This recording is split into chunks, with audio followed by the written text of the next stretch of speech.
आता यानंतर दुसरी एक महत्त्वाचा पुरावा आहे, तो आहे मद्रास स्टेटचा। मद्रास स्टेटनं सुद्धा 1951 साली आपल्या राज्यात राहणाऱ्या ओबीसी लोकांची यादी जाहीर केली होती, अदर बॅकवर्ड क्लासची। तो सुद्धा मी डॉक्युमेंट्स आपल्याला दाखवतोय। आपण जर इथं वरती बघितलं तरी आपल्याला मद्रास स्टेट पाहायला मिळेल। त्यानंतर list of other backward class, आणि हे एका समितीनं ही काढलेली लिस्ट होती। 1951 सालची या ठिकाणी लोकसंख्या देण्यात आलेली आहे। आणि त्यानंतर आपण जर तिसऱ्या पानावरती गेलो थेट, तर तिसऱ्या पानावरती आपल्याला पुन्हा एकदा मराठा समाजाचा ओबीसीत समावेश असल्याचा उल्लेख होतो। इथं आपण बघू शकताय की मद्रास स्टेटने सुद्धा मराठा समाजाचा उल्लेख करताना महारट्टा असा या ठिकाणी उल्लेख केलेला आहे। त्यात पुढे नॉन ब्राह्मण्स केलेला आहे आणि त्यानंतर त्याच्यात लिहिलेलं आहे की ॲग्रिकल्चरल ट्रेड म्हणजे शेती व्यवसाय करणारा समुदाय याचा सुद्धा अदर बॅकवर्ड क्लास अर्थात ओबीसी मध्ये समावेश केलेला आहे। दाते पाटील, हा मद्रास सरकारचा डॉक्युमेंट्स आहे। करेक्ट, अत्यंत महत्त्वाचा हा डॉक्युमेंट आहे, मूळ पुरावा आहे। त्याच्यामध्ये आपण जर पाहिलं तर मद्रास स्टेटमधील मागासवर्ग आयोगाच्या यादीमधला तो 80 नंबरच्या अनुक्रमांकावर त्याची ती नोंद आलेली आहे आणि त्याच्यावर सुद्धा मराठा कुणबीची ही नोंद आहे। आणि ही सगळ्या ऐतिहासिक पुरावे पाहिले तर त्याच्यामध्ये हे सातत्याने सिद्ध होत आलेलं आहे। परंतु शासनाने या सिद्ध झालेल्या बाबीवरचा गांभीर्याने विचार न केल्यामुळे मराठवाड्यातील आमचा समस्त मराठा कुणबी वर्ग आहे तर तो आरक्षणापासून वंचित राहिलेला आहे। आता महाराष्ट्र सरकारची जर आपण परिस्थिती बघायची झाली तर महाराष्ट्र सरकारने सुद्धा इतर मागासवर्गांची यादी शिक्षण व समाज कल्याण विभागाच्या मार्फत काढली होती। हा एक महाराष्ट्र सरकारचा GR आहे। हा जर आपण GR बघितला तर 1962 साली निघालेला हा GR आहे। शिक्षण आणि मागासवर्ग समाज कल्याण विभागाच्या मार्फत हा GR काढला होता आणि या GR मध्ये महाराष्ट्रात असलेल्या इतर मागासवर्गांची यादी तयार करण्यात आली होती। आणि या यादीमध्ये सुद्धा जर आपण उल्लेख केला तर साधारणपणे 83 क्रमांकावरती मराठा समाजाचा कुणबी असा उल्लेख करण्यात आलेला आहे।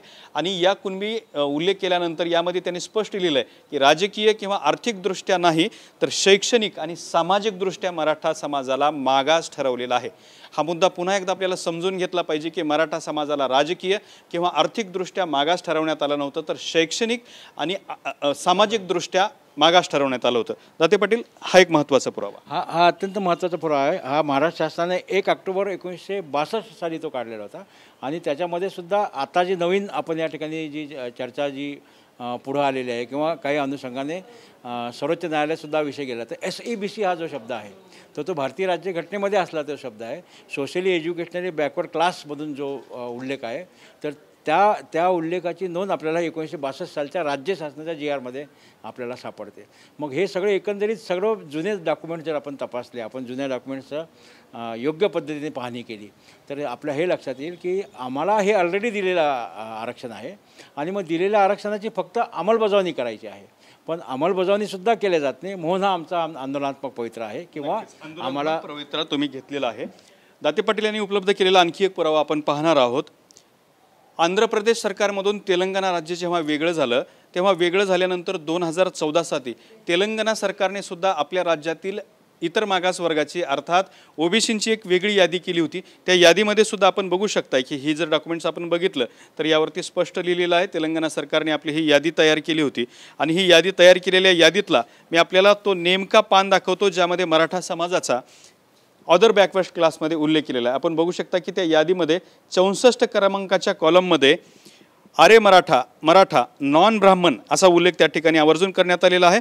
आणि त्यानंतर ह्या सगळ्या समाजाला या ठिकाणी जर आपण बघितलं तर अदर बॅकवर्ड क्लास अर्थात ओबीसी मधून आरक्षण देण्यात आलेलं आहे। तर कुणबी असेल किंवा मराठा समाज असेल हे एकच अस्तित्व आहेत, याचे हे पुरावे देणारे डॉक्युमेंट्स आहेत। वेगवेगळ्या राज्यांमध्ये मराठा समाजाला मराठा म्हणूनच ओबीसी मधून आरक्षण देण्यात आलेलं आहे। ही सुद्धा एक महत्त्वाची उल्लेखनीय बाब आहे। हा अत्यंत महत्त्वाचा डॉक्युमेंट आहे। आता हे तिसरं विभाजन झालेलं आहे असं आपल्याला म्हणता येईल।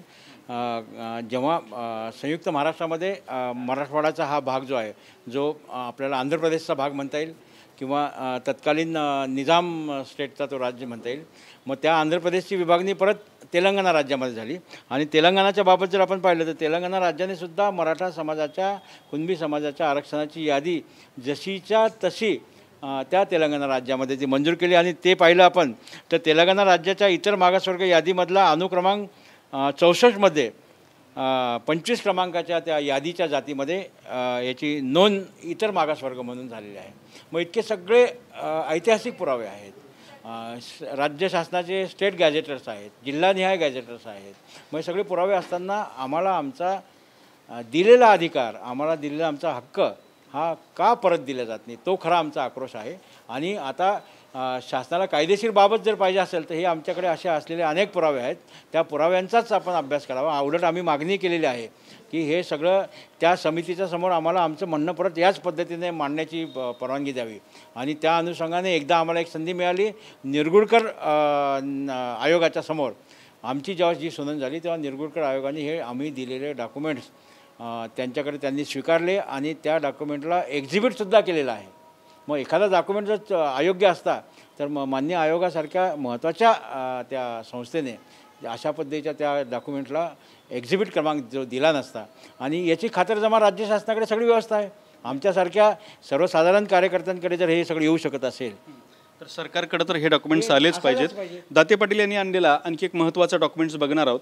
हा कर्नाटक सरकारचा डॉक्युमेंट्स आहे आणि कर्नाटक सरकारने सुद्धा या यादीमध्ये जर आपण बघितलं तर मराठा समाजाचा म्हणजे कर्नाटक सरकारने अदर बॅकवर्ड क्लास OBCची जी यादी जाहीर केली होती त्याचा हा डॉक्युमेंट्स आहे. त्याच्यामध्ये कॅटेगरी 3 मध्ये मराठा समाजाचा मराठा अशा उल्लेखाखाली त्यांचा OBC अदर बॅकवर्ड क्लासमध्ये यांचा उल्लेख केलेला आहे. पुन्हा एकदा दाते पाटील यांच्याकडे जातोय. दाते पाटील, आपण हा डॉक्युमेंट दाखवला हा सुद्धा एकदम शासकीय तो डॉक्युमेंट आहे.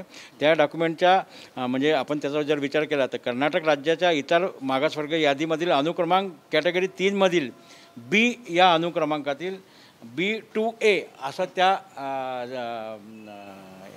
गॅझेटमधल्या मराठा जातीच्या कुणबी जातीच्या त्या नोंदीला ते नाव दिलेलं आहे. आणि ती 2AB मधील B प्रमाणे त्या ठिकाणी उल्लेख जर पाहिला तर तिथेसुद्धा हे सगळं आमचं ते सापडतं. आणि मग या सगळ्या पुराव्यांच्या आधारे राज्य शासनाला निर्णय घ्यायचा आहे.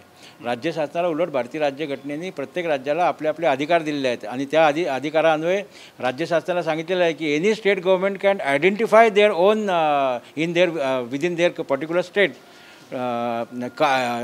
Caste which can be described as a other backward class. Date Patil अत्यंत महत्त्वाचे मुद्दे मांडत आहेत या ठिकाणी. आता आपल्याकडे एक शेवटचा आणि अत्यंत महत्त्वाचा पुरावा आहे तो म्हणजे म्हैसूर स्टेटचा. म्हैसूर स्टेटमध्ये मराठा समाज कसा होता तर तंजावर परिसरामध्ये छत्रपती शिवाजी महाराजांचे वडील शाहू महाराज यांनी आपली राजधानी बनवली होती आणि त्यांचे वंशज आणि त्यांच्याबरोबर गेलेला मराठा समाज त्या ठिकाणी मोठ्या संख्येने राहत होता. आणि म्हैसूर स्टेट ज्या वेळेला स्थापन झालेलं होतं म्हैसूर स्टेटमध्ये तिथल्या अदर बॅकवर्ड क्लासची यादी तयार करण्यात आली होती आणि त्या यादीमध्ये सुद्धा मराठा समाजाचा अदर बॅकवर्ड क्लासमध्ये उल्लेख करण्यात आला होता. आपण बघू शकता की ही म्हैसूर स्टेटची 1951 सालातली यादी आहे म्हणजे भारताच्या स्वातंत्र्यानंतर तयार झालेली यादी आहे. म्हैसूर स्टेटच्या यादीमध्ये सुद्धा मराठा समाजाचा थेट मराठा म्हणूनच OBC मध्ये उल्लेख करण्यात आलेला आहे. आणि त्यामध्ये पुढं उल्लेख केलेला आहे फॉर्मरली म्हणजे शेती करणारा, सोल्जर्स अँड नाऊ ॲग्रिकल्चरस म्हणजे त्यावेळेला शेती करणारा, नंतर सैनिक असलेला आणि सध्या फक्त शेतीवरती उदरनिर्वाह करणारा समाज म्हणजे मराठा समाज अशी गणती केलेली आहे. आणि त्यांचासुद्धा त्या राज्यामध्ये मराठा म्हणून त्यांचा OBC अदर बॅकवर्ड क्लासमध्ये या ठिकाणी समावेश करण्यात आलेला आहे. मात्र मराठवाडा या एकट्याच रिजनमध्ये मराठ्यांचा OBC मध्ये समावेश करण्यात आलेला नाही. त्यामुळे हे सगळं आंदोलन चालू आहे. या डॉक्युमेंट्सच्या पार्श्वभूमीवरती सुद्धा दाते पाटील हा डॉक्युमेंट्स आपण कसा मिळवला आणि या डॉक्युमेंट्समध्ये सुद्धा मराठा OBC सांगण्यात आला आहे. हे सगळे जे डॉक्युमेंट्स आहेत तर मराठा समाजाच्या या आक्रोशाचा आमच्या मनावर सुद्धा परिणाम झाला होता. आम्ही सुद्धा त्याचे विक्टिम आहोत की आम्हालाही त्या काळामध्ये जर योग्य पद्धतीने आरक्षण मिळालं असतं किंवा आमच्याकडे ते डॉक्युमेंट्स असते तर आज आम्ही सुद्धा अत्यंत मोठ्या पदावरचे अधिकारी राहिलो असतो. आमची शैक्षणिक पात्रता पाहता तुमच्या लक्षात आलं असेल की आम्हाला तो आधार मिळाला असता तर कदाचित आमचा या मराठवाड्याचा आमच्यासह सगळ्यांचा हा जो दर्जा आहे तो मोठ्या प्रमाणात झाला असता. तो खरा मूळ आक्रोश आहे. ते आमच्या आत्म्यामधलं मनामधला तो आमचं जे अश्रू आहेत तर ते अश्रू आज तुमच्या माध्यमातून शासनापर्यंत पोहोचत आहेत. आत्ता जो आपण डॉक्युमेंट दाखवलेला तर तो म्हैसूर स्टेटमधल्या मागासवर्ग आयोगाच्या यादीतील 39 क्रमांकावर आपण पण आम्ही स्पेसिफिक नाव घेतो, राज्याचं नाव सांगतो, गॅझेटचं नाव सांगतो, त्याच्यातला अनुक्रमांक सांगतो. इतकं स्पेसिफिक जर आमच्यासारख्या सामान्य कार्यकर्त्याकडे जर असे डॉक्युमेंट्स येऊ शकत असतील तर राज्य शासनाकडे ते नाही असं म्हणणंसुद्धा हे अयोग्य ठरणार आहे. आणि राज्य शासनाकडे मग अशी व्यवस्था नाही आहे का? मग नसेल तर आम्ही जे देतो आहे त्याचं ते व्हेरीफाय करा आणि व्हेरीफाय झाल्याच्या नंतर मग ते आम्हाला द्या. पण व्हेरीफाय करण्यासाठी तुम्ही किती दिवस घेणार? दाते पाटील, तुम्हाला एक आणखी एक प्रश्न विचारतो. मध्यंतरी बोलताना एका केसचा उल्लेख झाला, तो म्हणजे कोल्हापूर स्टेटच्या केसचा. ते स्टेटचं प्रकरण काय होतं आणि त्याची ऑर्डर देताना न्यायालयाने काय सांगितलंय? 1900 म्हणजे आपली त्या स्वातंत्र्यापूर्वी काळामध्ये आपल्याकडे अशी स्थिती होती की इथं ब्रिटिशांच्या वतीने जे न्यायप्रविष्ट प्रकरणं असतील त्याच्यातलं ते अंतिम जे कोर्ट असायचं, तर त्या कोर्टाला प्रिव्ही काउन्सिल असं म्हटलं जायचं आणि ते मद्रासला त्यावेळेस होतं. आणि त्या मद्रासच्या कोर्टामध्ये एक प्रकरण मराठा समाजाचं होतं, ते राजघराण्याशी संबंधित होतं. त्या केसचं नाव आहे महाराजा ऑफ कोल्हापूर वर्सेस सुंदरम अय्यर. त्या जजमेंटच्या पान नंबर 497 स्पेसिफिक सांगतो परत, हे जजमेंट कोणालाही राज्य शासनाला त्यांनी गुगलवर गेलं आणि ते हे केलं की त्यांना सापडेल. स्पेसिफिक 497 पानावर ते लिहिलेलं आहे की Maratha is the name of the nation, not of the caste. Certainly all Marathas are belongs to Kunbi caste. मग इतकं सगळं स्पेसिफिक असताना राज्य शासन हा अन्याय आमच्यावर का करतं, का सातत्याने आम्हाला छळ केला जातं आमचा, आणि आम्हाला छळाच्या बाहेर तुम्ही काढणार आहेत का नाही, किती आमच्या पिढ्या बरबाद करणार? अत्यंत वेदनेचा सवाल राजेंद्र दाते पाटील यांनी या ठिकाणी उपस्थित केलेला आहे. आणि त्याचबरोबर महाराजा ऑफ कोल्हापूर आणि सुंदरम आयर या केसचा सुद्धा उल्लेख देत संपूर्ण मराठा समाज जो आहे तो हा निवळ जातीने मराठा नसून तो जातीने कुणबी असल्याचा सुद्धा त्या केसमध्ये जो आहे तो जजमेंटमध्ये त्याचा उल्लेख करण्यात आलेला आहे. हा सुद्धा खुलासा दाते पाटील यांनी केलेला आहे. आणि त्याचबरोबर साधारणपणे 13 पुरावे त्यांनी या ठिकाणी संपूर्ण देशातले दिलेले आहेत, ज्या 13ही पुराव्यांच्या आधारे मराठा समाज हा अदर बॅकवर्ड क्लास अर्थात ओबीसी किंबहुना तो कुणबी असल्याचं स्पष्ट करणारे त्यांनी पुरावे या ठिकाणी स्पष्ट केलेत. आता कदाचित दाते पाटील यांनी दाखल केलेल्या या पुराव्यावरती ओबीसी समाजातले अभ्यासक याला विरोध करू शकतात, आपापली मतं मांडू शकतात. मात्र ह्या सगळ्या 12 ते 13व्या पुराव्याच्या अनुषंगाने दाते पाटील हे मराठा समाजातले अभ्यासक आहेत. त्यांनी स्पष्टपणे दावा केला की मराठा समाज हा कुणबी आहे आणि तो ओबीसी आहे.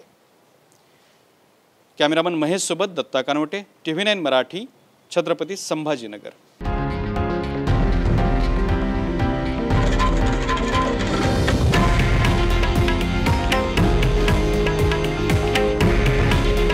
हे आहे देशातील नंबर 1 न्यूज नेटवर्क आणि आपण पाहत आहात TV9 मराठी. काळजी तुमची, हित महाराष्ट्राचं.